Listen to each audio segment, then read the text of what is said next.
few people coming in. Excuse me while we adjust our audio here. Thank you all for joining us over your lunch hour here. We're going to take a little bit of time and go through a little bit of housekeeping stuff here at the beginning before we get started. But again, thanks for joining us over your lunch hour. We'll look forward to seeing you in the stadium here in a few days as we kick off another exciting season. So the first thing I'll say is we do have a little bit of time for some questions towards the end here. We've got everybody on mute, but if you have a question, just post it in the chat, which you can see at the bottom of your screen, and we'll call on you and bring you off of mute there towards the end when we get to the Q&A. So back to the field club. So everybody on here are season ticket holders in the field club. Many of you were part of the inaugural group of season ticket holders in that area, and just want to thank you for kind of jumping on board with that and really buying in, so to speak, before you really even knew what it was. I mean, we were going through and selling those and picking out seats, and we didn't even have seats at the time. And I think the first season was enjoyable. Certainly everybody had a good time down there, and thank you for making all that happen. We're going to make a couple of adjustments this year. You'll still access the seats the same way, but we're going to have shirts up in the seats for you this year that'll only be for the field club people. That first game, we've got some fans up in the seats that you can plug into your phone that'll cool you off. We're going to do some surprise food drops for y'all, which is going to be great, up in the seats, and we'll have in-seat service as well, so you can order food and beverages to your seats, all in an effort to get people up there and add to that atmosphere, which we'll get to here shortly. With that, I'm going to turn it over to Chris to say a few words and welcome you all here. So Chris, take it away. Well, hi, everybody. There's only like a few people on here, but I think everyone has doesn't want to see us slacking at work. We can take pictures of your offices. I know there's old Coach Sarkisian. I see him up there. I think the issue, the conversation is called, is just a thank you.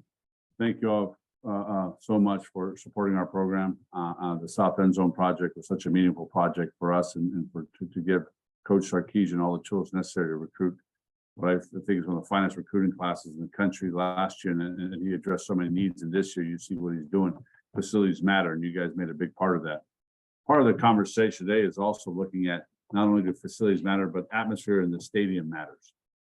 And we built this incredible club in the bar down below, and it's awesome. You get to have people run out. My plea to you is, it's great, but can you some point in time just find your way to the seats would be awesome. You know, because we have so many people not going to their seats and just sitting down there in the club, and it's just great. But it's a great place to be. But trying to get offering, whether it be drinks up top, free food up top, t-shirts, we're going to do a lot of things to try to get people to come up and top and enjoy their seats as well. But last year we weren't completely sold out. This year we'll be completely sold out in the South End Zone. So you think about 750 seats. Last year we're more like 400. So it is going to be a lot more congested. The design of the building was to get people up in their seats and just go back and forth, not just to congregate down below. And I think that the design of the building turned out well. I love the way the Longhorn looks. It's just my want and wish is just for you to help us to make sure that you go in when the game starts to be in your seats the best as you can, or go back and forth. But what's happening now is we're having no one go in their seats. They're all staying down below, and it creates an energy problem for our football program. And I'd rather have everyone up top watching the game. But I know that it's not you, and it's your choice to do whatever you want, and I get that. But it's just my want and ask is just, we're going to try some things this year to try to encourage people to go up. We're going to be about 200 people more in the lower bowl than we were last year in terms of selling of tickets. So if we could do that, that was the purpose of this call. Steve, you got any thoughts on that? Yeah, thanks, CDC. Appreciate everybody jumping on. Everybody's busy, I get it. And I think, first of all, I'd just like to kind of echo what Andrew and CDC said. And one, thank you for your support. And this South End Zone project has been a game changer for us. You know, we didn't move in until August last year. So now we've been in for about a year, and it's really been a game changer on a daily basis from a functionality standpoint. it's a huge recruiting selling point for us. And DKR is a huge selling point for us, and our game day atmosphere is a big deal. And a lot of the kids can't make it to every game, and they're watching it on TV. And I think the CDC's point, one thing that is tough is every time we score a touchdown in that end zone and we go to kick an extra point and we kick the ball into, 3/4 empty gray seats, I get emails and phone calls about, man, not a great crowd Saturday at DKR. And I say, well, no, we had 100,000 people there that just weren't sitting in the south end zone in the gray seats. So on a lot of levels, it's impactful that we can get you into the seats there in the south end zone for recruiting, for our own players, the energy in DKR, the atmosphere, and then obviously for the millions of people watching it on TV. Anytime there's a shot of that and an extra point, different things on a touchdown, of just kind of the brand of Texas and what our game day atmosphere is all about. So I'm hopeful CDC's enticed you enough here with the, serving drinks up to the seats, because I get it. Everybody wants to be down there by the bar and eating and having a great time. And hopefully we can do that pregame and at halftime, but then, serve drinks, food, T-shirts, fans, all the good stuff, because it's impactful. It really is. And I think it's huge for our team. It sends a great message to our recruits who actually sit right next to you there. And then that's also sends a great message to anybody watching on TV. So super pumped for your support.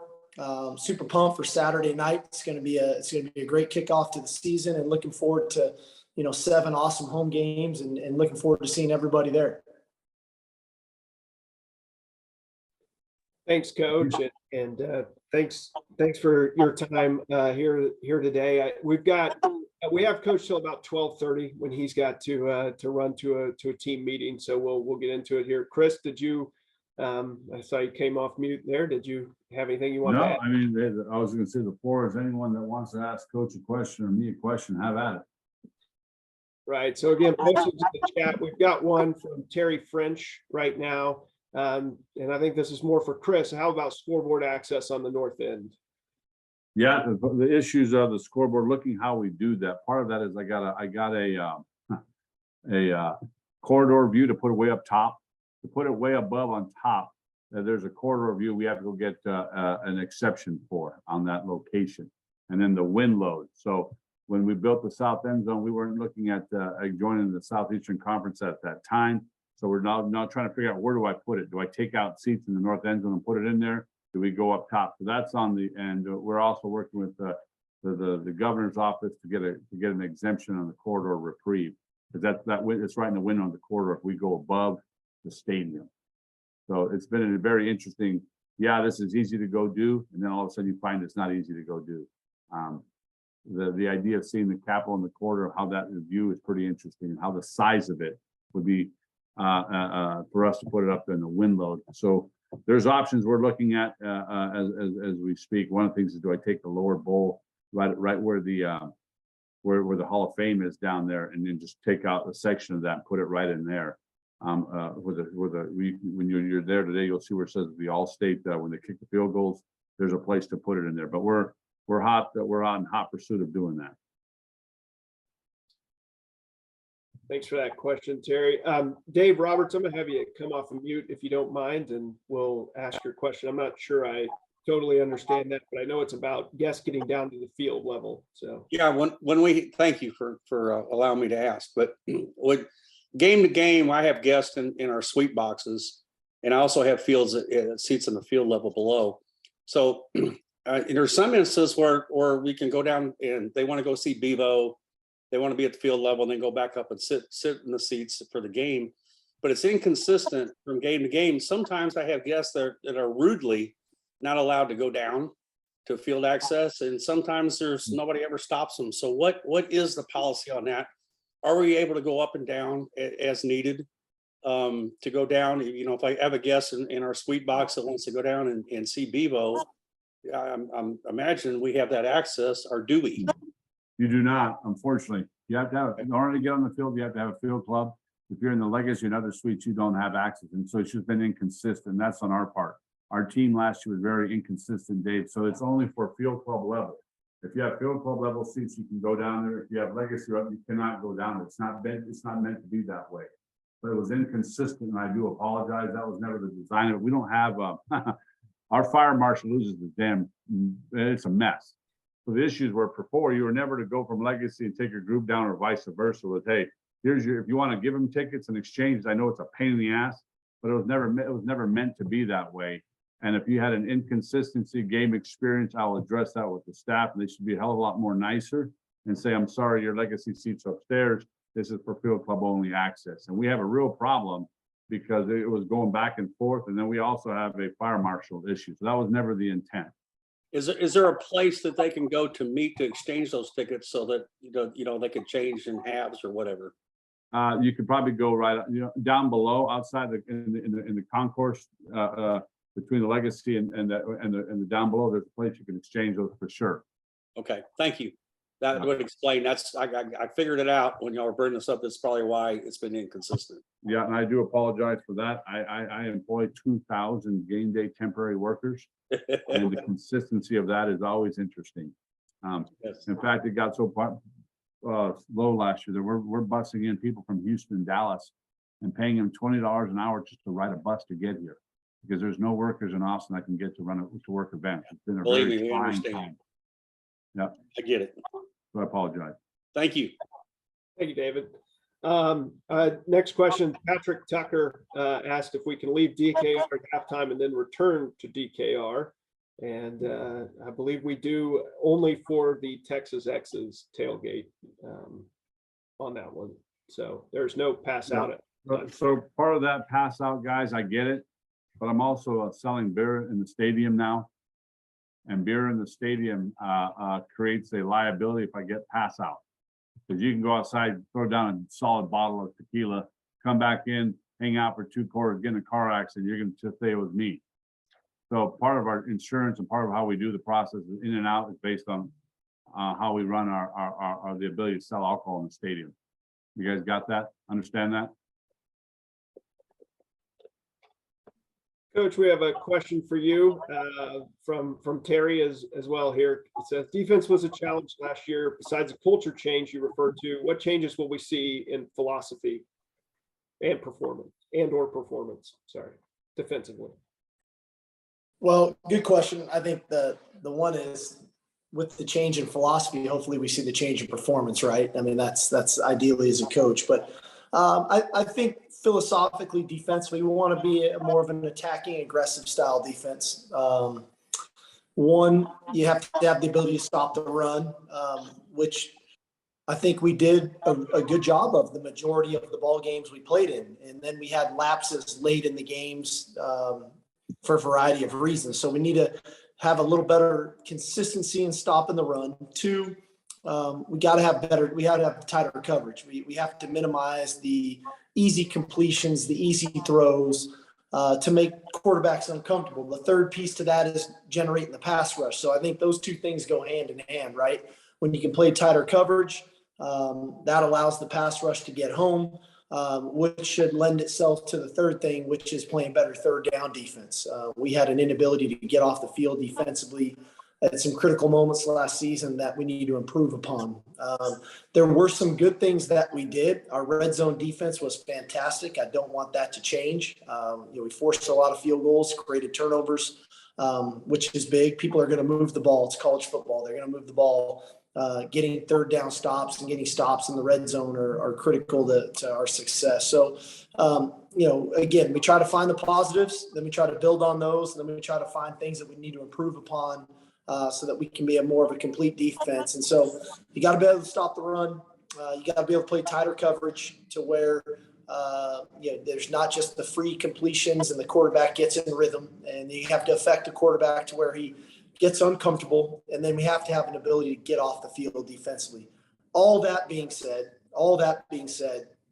creating turnovers is the biggest thing we've got to do philosophically defensively. We've got to create more turnovers, force fumbles, interceptions, tips and overthrows. We got to get those. I mean, all of those things are so critical because that's the number one stat in football. When you win the turnover margin, your exponentially chances of winning that ball game go up dramatically. So A lot of things that we've placed an emphasis on defensively headed into the off season through summer and in training camp. I'm seeing improvements in those areas. Now we need to make them come to life here starting Saturday night. All right, another question for Coach from Brian Combs. Has anything changed with strength and conditioning for this season? I don't know necessarily it's a dramatic change. I think ultimately, like anything, when you come in year one, we brought an entire program, whether it was strength and conditioning, whether it was a coaching staff, whether it was schemes, offensively, defensively, special teams, how we recruit. And so there was a lot of change in a lot of ways throughout this program. One of which was our strength and conditioning department and our style in which that we do things, the way we lift, how we lift, when we lift, how much we run, when we run, who runs what. And ultimately with change, it makes people uncomfortable, and then the people that can get comfortable being uncomfortable, the ones that start to thrive sooner rather than later. I felt like this winter conditioning, this summer conditioning program, we were much more engaged. Our players were much more kind of committed to it. And that's not knocking them from a year ago. Like I said, anytime you bring in a new coach, there's going to be that process of gaining trust and belief in what you do. But I felt like we were a lot more committed to it this winter and this summer. And you can feel the difference. I feel like our conditioning as a team is at a really high point right now. But ultimately, we know how seasons go and we know how important fourth quarters of games are, and being in really good physical condition allows you to stay in really good mental condition where you're making good decisions. You're in the right spot, doing what you're supposed to be doing so that you can execute the calls and play at a high level. Thank you. Another question. This one's about Coach Patterson and wants to know the single biggest contribution that he's brought to your staff. I would say Coach P, probably the biggest thing is that he's a really good sounding board. And I don't mean to say that generically because, I think for myself, I think for Coach Kwiatkowski, I think for Coach Gideon, I think for Coach Becton in the weight room, I think all of us can utilize his experience to bounce ideas off of him to create conversation and look at different ways of doing things or even reinforcing ways that we are doing things. He's got a great deal of experience and had done it for a long time throughout his career. Everyone just looks at his time at TCU, but he's been doing it for a long time throughout his career. And so when you have somebody with a wealth of knowledge, you want to make sure that you tap into that well.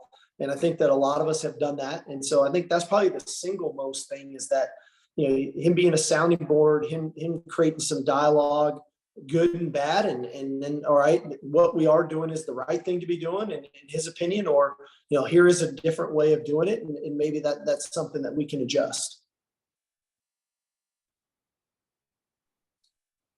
Thanks, Coach. We've got time for a few more questions here, and I don't see any in the chat. Oh, here's one. Now we've got a couple coming in. Coach, this one's from Travis. Coach, who would you say stands out the most off the edge currently? I would say, from a consistent standpoint, Ovi has got a great deal of consistency. Because one thing off the edge is everybody thinks rushing the passer. We still have to have the ability to play the run. But then you definitely want the ability to rush the passer, whether it's against tackles, tight ends, or running backs. And I think Ovi is a very complete player that way.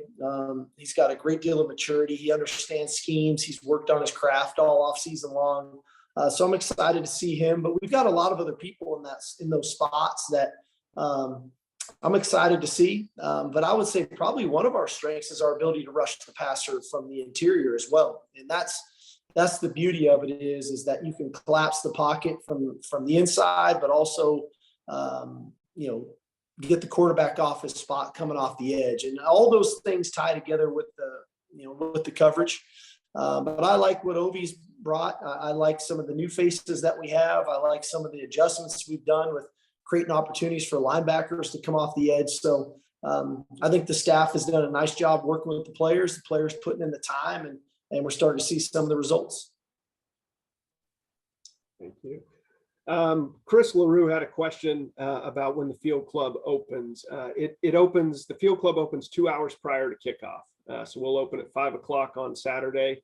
3 hours prior, Bevo Boulevard and all the stuff outside are open. That may be what the confusion is there, but the actual stadium opens 2 hours prior to kick. Come early, have some fun before the game, and then as we've talked about here, let's get up to the seats and cheer everybody on once kickoff rolls around. So thanks for that question, Chris. We've got time for one or two more before we kind of make some closing remarks here. All right, well, I'll turn it over to Coach. Do you have anything to close? I'm great. I'm going to get in here and watch this tape from practice. I will say this: I thought today was the best practice we've had all year. So that's encouraging as a coach. That Wednesday before the first ball game is your best practice. That's a good sign. So looking forward to getting to watching this tape. Looking forward to seeing y'all Saturday night. Hook 'em horns. Thanks, Coach. Chris, I'll turn it over to you for some closing remarks, but I'm gonna bring up one question from Jeff Cohen, and it's about NIL and the impact that that's having on the college game. I mean, I can answer that just from a standpoint of philosophical. For me, I'm not a big fan of the NIL. I will tell you that where I grew up, the opportunity to get a scholarship growing up in a children's home, I got to change my paradigm to college athletics. I got a scholarship. President Biden just forgave student loans last week. Outside the GI Bill, student athletes get more free opportunities for education anywhere in the country. And when I started to look at, we've lost the idea of that you change your paradigm in life through education. This idea of NIL and we're changing landscape, I struggle with it. But I'm telling you, I'm here at the University of Texas and we're embracing it. And we have found a way for all of our fans to be a part of NIL. It's a critical component for Steve and for the success of our athletic programs that people participate in name, image, and likeness. And there's collectives out there that are raising money that are completely legitimate. They got 501c3 long form from the IRS. I tease everybody, there's only two people that have gotten the long form passed, us and Notre Dame. So we know that God must be running the NIL at Notre Dame, and the head of the IRS is a Longhorn. So we got the long form done and we're in good shape, but it's part of it. And I just struggle with it personally because I still feel it's my guy. 2% of our student athletes go pro. Yet, this education component has been lost. But let me tell you, NIL is here. It's here to stay at the University of Texas. We'll embrace the hell out of it. I am. But I'm going to tell you that we all got to participate in that if we expect us to be successful year in, year in, out. That is a game changer. And it's a game changer because at the University of Texas, we can change the game. That's what I got on that. But as I leave, I just want to say thank you all. Your support is so massive. It is awesome. We have a great home field advantage.